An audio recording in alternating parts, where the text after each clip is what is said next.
O IFIX atingiu um dos maiores patamares desde a sua criação. O que isso indica sobre o mercado de fundos imobiliários? Olá, eu sou a Juliana Freitas e no Pátria Highlights de hoje vamos falar sobre como o mercado vem impactando o cenário dos fundos imobiliários.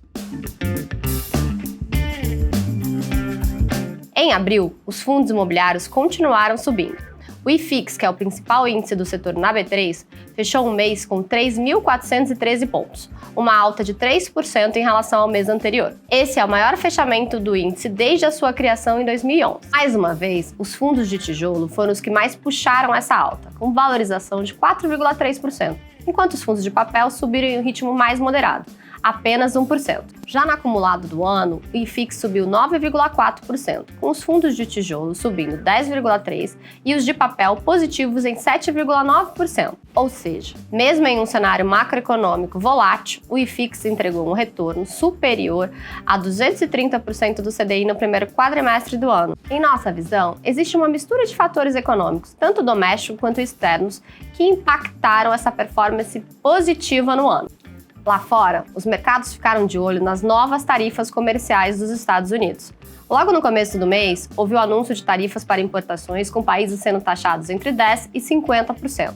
Apesar de isso ter assustado os investidores e aumentado a volatilidade dos mercados, parte dessa decisão já era esperada, e o fato do Brasil ter sido taxado na menor tarifa, de 10%, foi visto de forma positiva. Além disso, com o passar dos dias, o mercado começou a achar que o Brasil pode até se beneficiar dessa guerra comercial. Por isso, os ativos de renda variável aqui foram menos afetados. A queda do dólar ajuda a controlar as expectativas de inflação, e os dados recentes de atividade econômica, consumo e inflação mais moderada fazem com que o mercado comece a estimar que o ciclo de aumento da taxa de juros pode estar chegando ao fim. Mesmo com o cenário macroeconômico global e doméstico sendo complicado e instável, existe uma combinação de fatores que estão impulsionando os fundos imobiliários em 2025. Primeiro, esse contexto tem ajudado a fechar a curva de juros, o que tem uma forte correlação negativa com o preço dos fundos imobiliários. Para ilustrar, em 1º de janeiro, a pré-DI de 10 anos estava em 15% ao ano, contra 13,8% ao ano ao final de abril. Mesmo que esse patamar de juros ainda seja alto, a queda de juros futuros já está direcionando um bom fluxo de capital para a renda variável, incluindo os fundos imobiliários.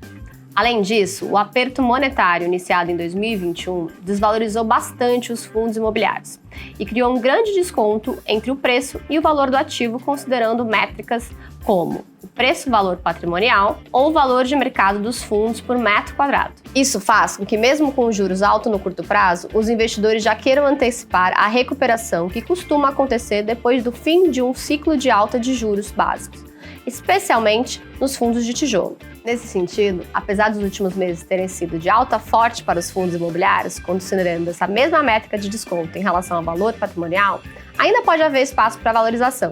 Os fundos de tijolo fecharam abril cerca de 15% abaixo do seu valor patrimonial, enquanto os de papel, historicamente menos voláteis, com 5% de desconto. Além disso, o rendimento médio do IFIX continua acima de 10% ao ano, tanto no tijolo quanto no papel, mantendo a classe atrativa para a alocação dos investidores que buscam renda isenta no curto prazo, quanto para os investidores que querem ganho de capital futuro com valorização das cotas. Para receber mais atualizações sobre o mercado de fundos imobiliários e as demais verticais do Pátria, se inscreva aqui no nosso canal do YouTube e ative as notificações. Nos siga nas redes sociais para ficar por dentro de todo o nosso conteúdo. Esse foi o Pátria Highlights de hoje. Muito obrigado e até mais!